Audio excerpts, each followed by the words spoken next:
sebenarnya sih estimasi aja, Ci Yaklina. Artinya berdasarkan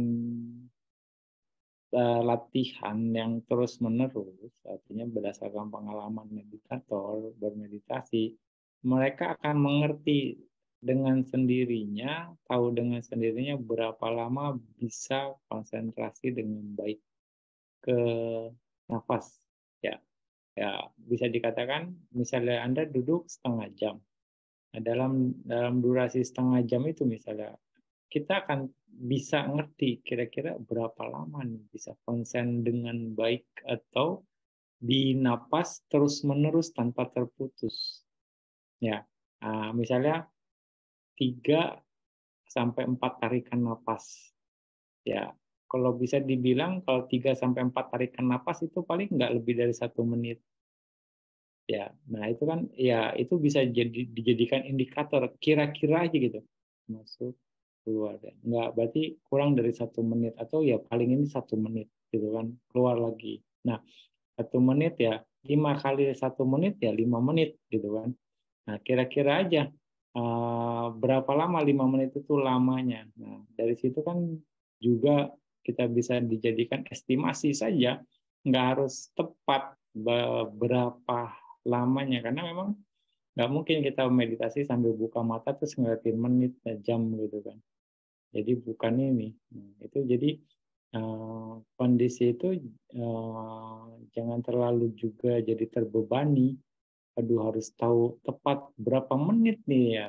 Enggak juga.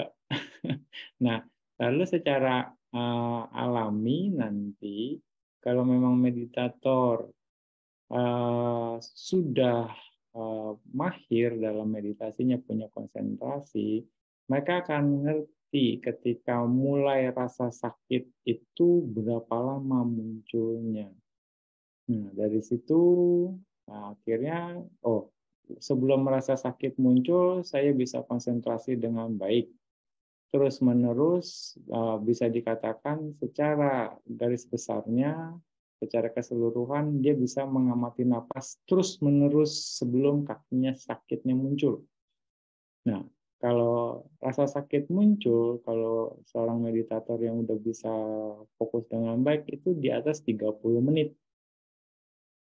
Nah, jadi kan estimasi itu kita bisa kira-kira dan biasanya ya akan standarnya ke sana gitu. Dan semua meditator akan ya berdasarkan pengalaman gitu. Terus sampai akhirnya ya balik lagi alarm berikutnya. Setiap 1 jam kan biasanya ada, setiap 1 jam bunyi ting atau bagaimana ngakalin kita kan. Begitu alarm bunyi, oh saya bisa terus menerus selama 1 jam di napas sampai alarm bunyi. Atau bisa dikatakan Anda bisa estimasi dalam 1 jam ini berapa persen Anda bisa fokus di napas. Oke, kira-kira mungkin 80%. Ya, bisa dikatakan di napasnya.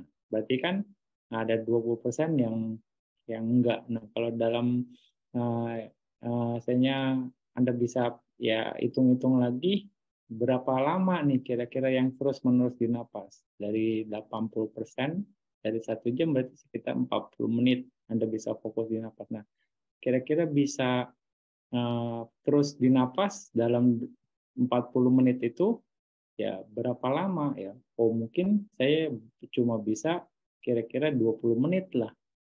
Karena ada interupsi masuk atau mungkin 15 menit. Nah, itu juga kita bisa jadikan acuan. Jadi banyak banyak banyak cara sebenarnya. Ya, tapi itu akan berdasarkan pengalaman biasanya. Makin Anda ini kita akan ngerti sendiri.